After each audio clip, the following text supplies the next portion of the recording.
Hello, and welcome to a pandemic edition of Oakville Matters, coming to you from the home offices of myself and Town and Regional Councilor Jeff Knoll, who, as far as I can tell from looking at his camera shot, might also be in the dining room. I'm in my home office, yeah. I do eat here, so it is an office of sorts. I know, bad joke. Well, let's start off this edition of the Pandemic Show with a little bit of bright and cheerful news. It appears that our community is doing a magnificent job of suppressing the spread of the virus. We may have more cases of the virus in Oakville than any of the other three municipalities in the regional municipality of Halton. We have 122, and I think Burlington is next at 68 or 69. But 122 out of 200,000 people is one of the lowest percentages you could ever want to see. And not only that, but our trend is good. It's as if everybody in Oakville, almost everybody in Oakville, 99% of the people in Oakville, have heard the message and are demonstrating that they're really good at isolating in order to beat this virus. I can tell you that to give you some context, I have here a note, there it is. In Canada, on the 8th of March, there were no COVID-19 deaths. On the 8th of April, 1 month later, there were 435. On the 13th of April, they're already over 800. And so who knows what the death count will be on May 8th. I can tell you, for another example of the way the virus grows exponentially, Canada's first case was the 25th of January. On the 25th of February, Canada had 11 cases. On the 25th of March, 1 month later, 3,409 cases. And on April 13th, we're still 2 weeks away from a month on from March 25th. But already halfway there, we're over 20,000 cases. And to give you an idea of what it can do when it gets out of control, on the 12th of February, the United States had no deaths. On the 12th of March, the United States had 41 deaths. And on the 12th of April, they already had 22,073. So this is serious business. And Councillor Knoll, what are you hearing by way of questions and also pushback from your constituents? Well, I think that for the most part, I agree with what you said earlier, that the vast majority of people in the town of Oakville and throughout the region of Halton are taking this very seriously. They're taking it so seriously that they're actually monitoring their neighbors and friends and family. But I think the biggest questions that I'm hearing, particularly over the last week or so, are clarifications around what you can and can't do in terms of municipal facilities, parks, trails, that sort of thing.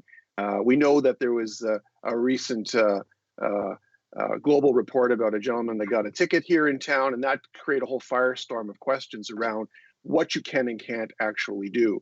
So I think it'd be great if we could go through some of those do's and do nots in terms of physical distancing in our parks and within the community. Well, let's start with where we are. We are the bottom layer of a 4-layer cake of governmental authority. Right. And the province has declared an emergency, and the province has closed our parks and recreation areas. That's right. And that includes their parking lots. That includes whether there's a sign up or not.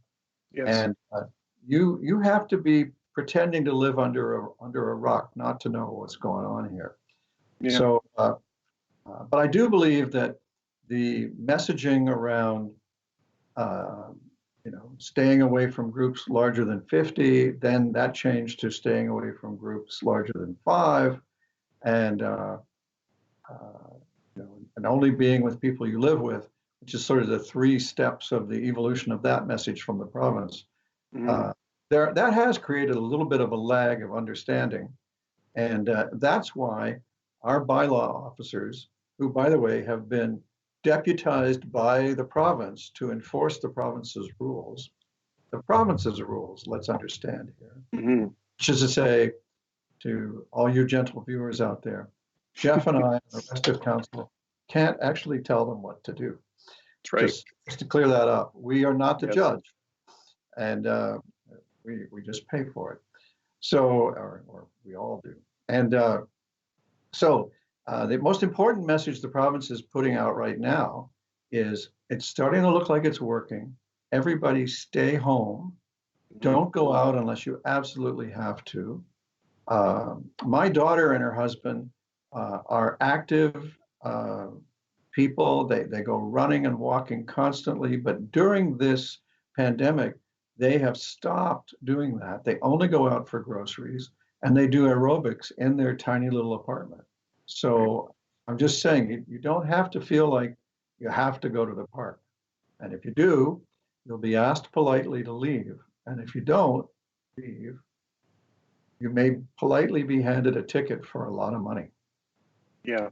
Now, I think the important message is that due to the provincial order, the parks are off limits, except as our CEO has clarified, you can walk through the park. So if you're going from point A to point B through the park, that's okay. Don't stop along the way. You're not allowed to use any of the playground equipment. You're not allowed to conduct activities such as sports. I mean, it sounds innocuous enough to kick around a soccer ball, but you can't. It's if one family decides to kick around a soccer ball or have a game of pitch or toss around a frisbee, then everybody's going to be doing it, and then we're going to have a major crisis, which is why the province has acted the way they have.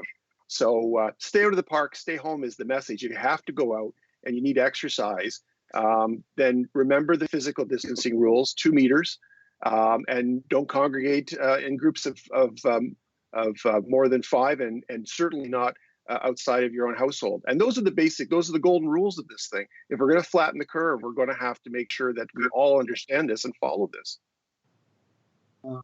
It's also, I think, worth pointing out that there's a very distressing feature of this virus. Apparently, it can survive outside of a host body for days, depending on the surface. And metal and plastic in particular have been identified as problematic in this area. And that's why our benches are off limits and our swing sets are off limits and our monkey bars are off limits because they can't be sanitized. And so we need to keep people away from them. Yes. And just to bring it all into focus, why are we trying to restrict the spread of the virus? Our hospital has a given capacity, and the projections are that if we don't self-isolate, if we don't slow the spread of the virus, it has the capability of overwhelming our hospital. And then when you get sick, there might not be a bed for you. Now, that being said, at the same time, at the hospital, we are working night and day to expand the capacity of our hospital. And so if you like, it's kind of a race against time. We're trying to slow down the spread of the virus long enough to build up the capacity of the hospital so that we don't have a crunch. And that if you get ill, you can be taken care of. That's right. This is a deadly virus. It has a most amazing ability to just take a life in a messy and fast way. Jeff, remember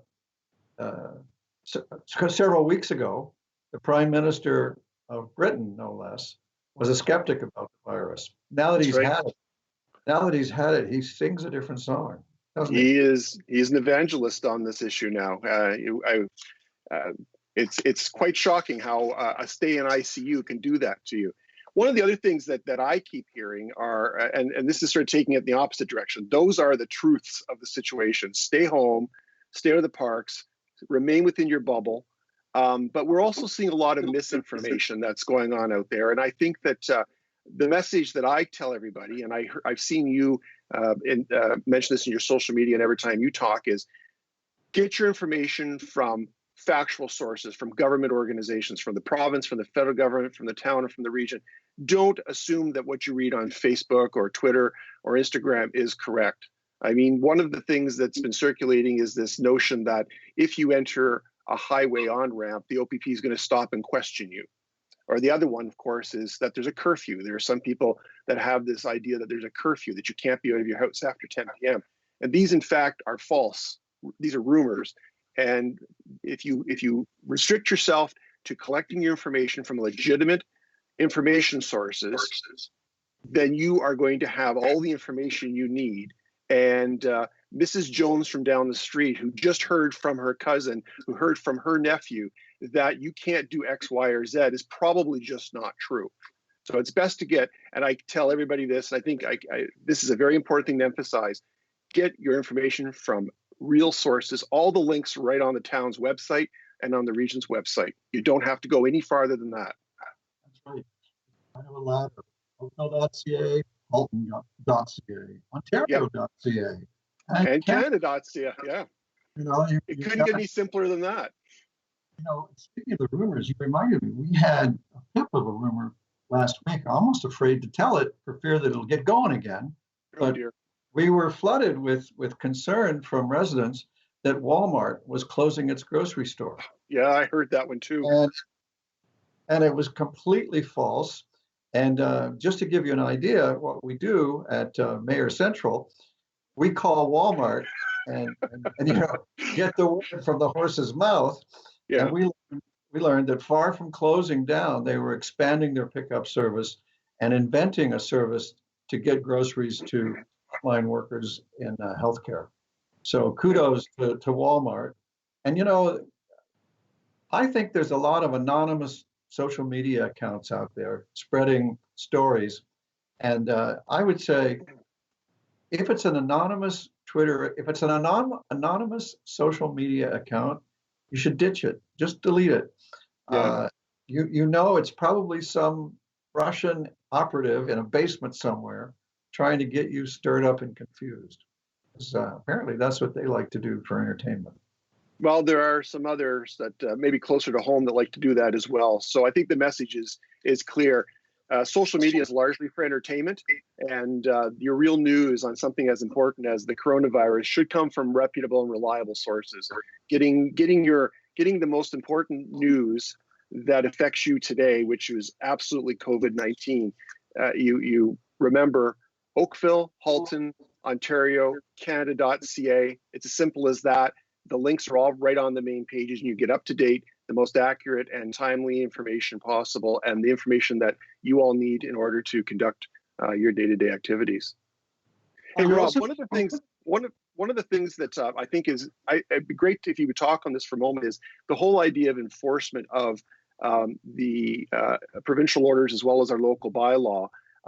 Again, there was this hysteria around this particular one ticket that hit global news, and I mean, I've been getting emails from across the country, I'm sure you are too, telling us how nasty that is. But in reality, we're not ticketing on a wide scale basis at this point. We're relying on education first, tickets only when compliance is not evident by either the bylaw officer or the police officer. Can you talk to that for a moment?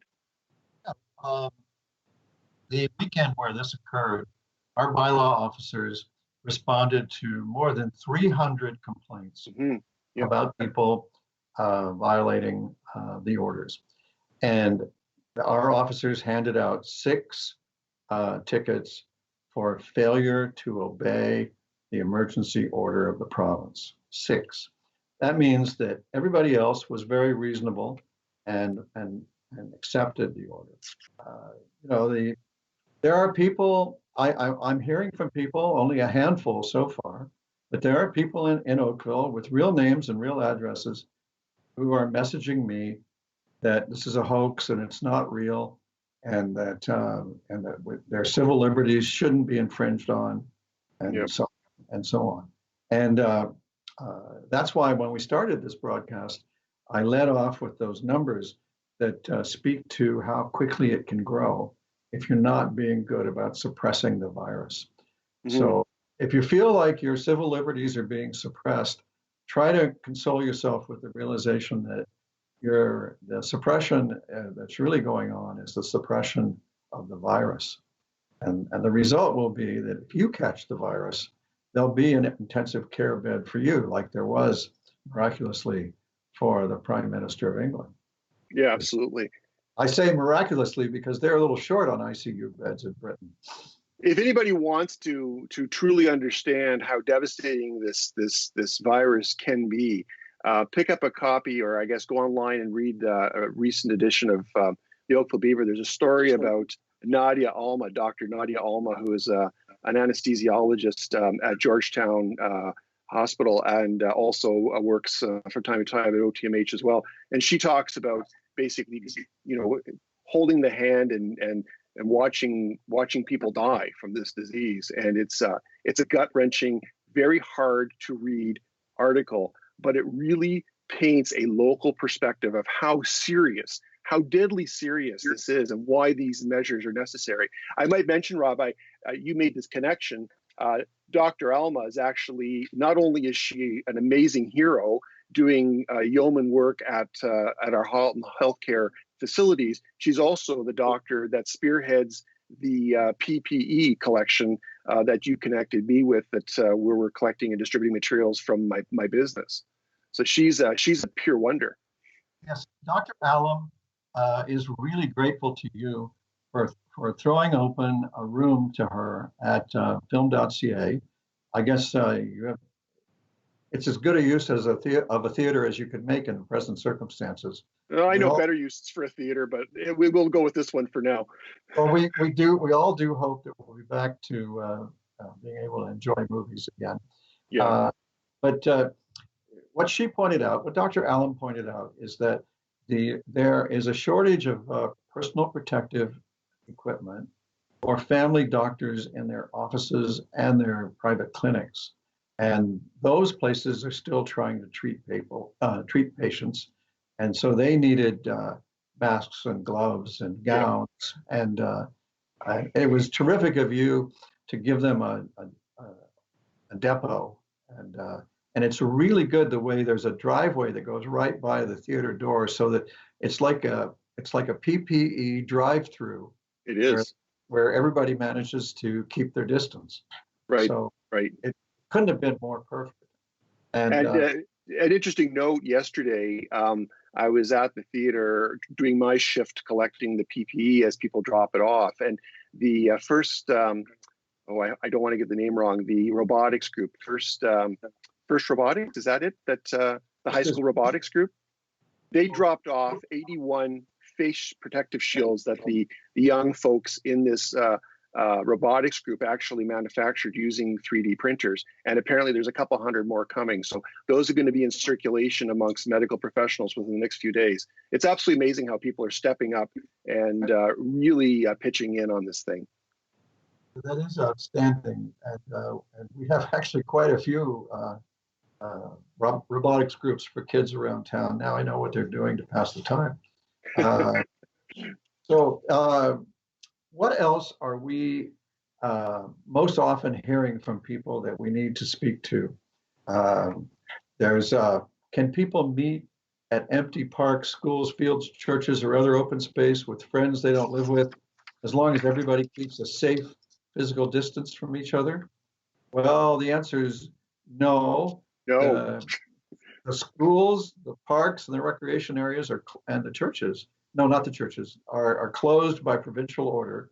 Churches, I hope you're smart enough and care enough about yourself and others to just read in that open spaces is not, that you basically should be staying home. The overriding message really is stay home and be nice to each other.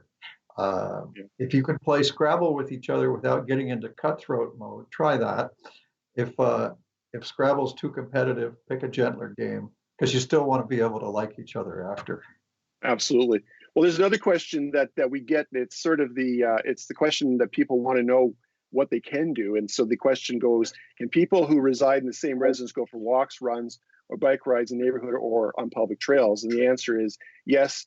But remember the main message: stay home, unless you absolutely need to be out. So if you absolutely need to go out and stretch your legs or walk your dog, dogs can be a problem sometimes if they're not walked.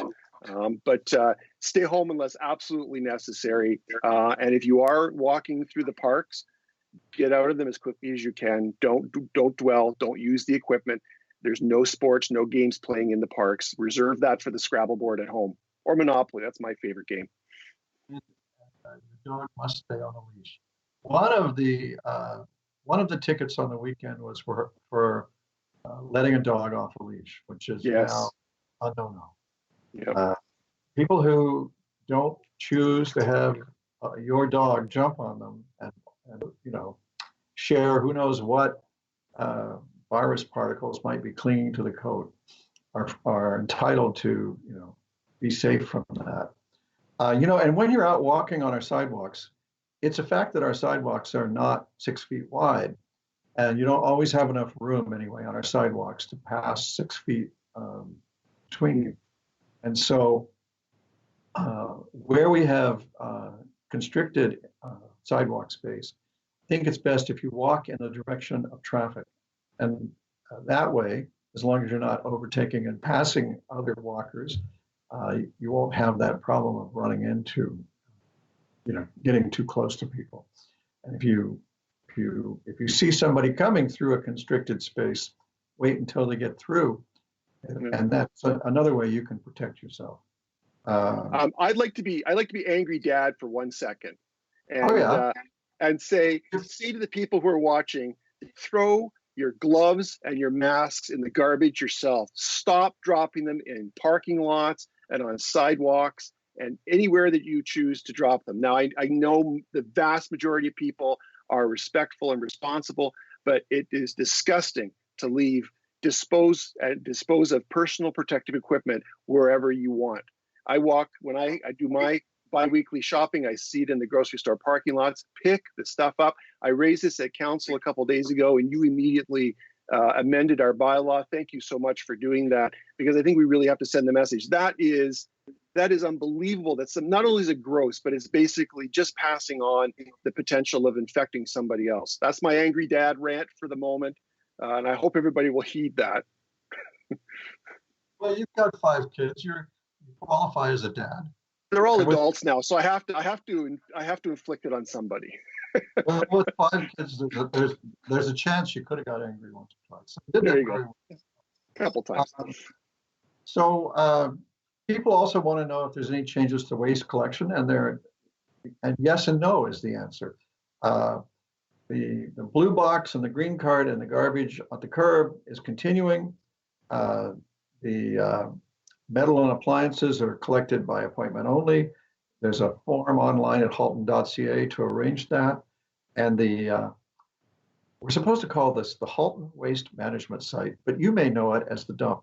Anyway, whatever you call it, it's open, and it's following regular hours. And so the one thing is you can't pay cash there anymore. They only take credit and debit. But and if you need a new blue box or a new green card, you're probably wondering where you could go. And the answer is the Halton Waste Management Site, or if you prefer, the dump. And those are free. And if our town leaf service is suspended for the time being, but if you do have garden waste, the region is still picking it up as long as it is packed in one of the garden waste bags. And the other thing I think that we just recently heard from our staff at the region is that they want to make sure that people know that loose materials will not be picked up. It's not safe for our staff and for the contractors on the trucks to be picking up loose materials. Make sure your garbage is in bags. Even if it's in a container, make sure that it's in a bag before it goes in the container. Think of the people on the trucks. They have to go home too, to their families. And we don't want to be spreading the virus accidentally on the virus that will live on some materials for days at a time to be transferred to one of our waste management staff or contractors. So please make sure that you are packaging your bagging all waste, whether it's in a receptacle or in a bag itself. It's a very good note. Please think of others. Please do. Now, there are a couple of changes in that the reuse depot and the donation center are closed until further notice. Right. And the special waste drop-off days are also suspended until further notice. So in the 2 minutes that we got left, let's talk about the trails for a quick second. Sure. We've covered that they're open, but an issue is people are bringing an issue to my attention, and the issue is runners and cyclists overtaking pedestrians on the trails without the necessary courtesy and warning, and that could lead, if that behavior continues, we may have to step in and make trails off limits. So I put that in right there after the think of others bit from Jeff, because that's really what's required to keep public facilities open. When you're out in public, you're part of the public, and you have to think about each other. And so don't be nice to each other. I guess that's what this boils down to. If we can keep being nice to each other, if we can keep isolating, we're doing very well. I think we have a success story in our hands. The next few days will tell, but I think we have to congratulate ourselves on just the raw numbers for our community are very encouraging. And and I mentioned the bad numbers in the total Canadian picture and the horrible numbers in the United States, just as a way of trying to point up how successful we have been here. And if we are about to turn the corner, this trouble is only a little ways longer to go. And Councillor Knoll, Jeff, thank you very much for joining me today. And thank you for looking in on Oakville Matters. You can always send your suggestions for topics to mayor@oakville.ca. See you next time.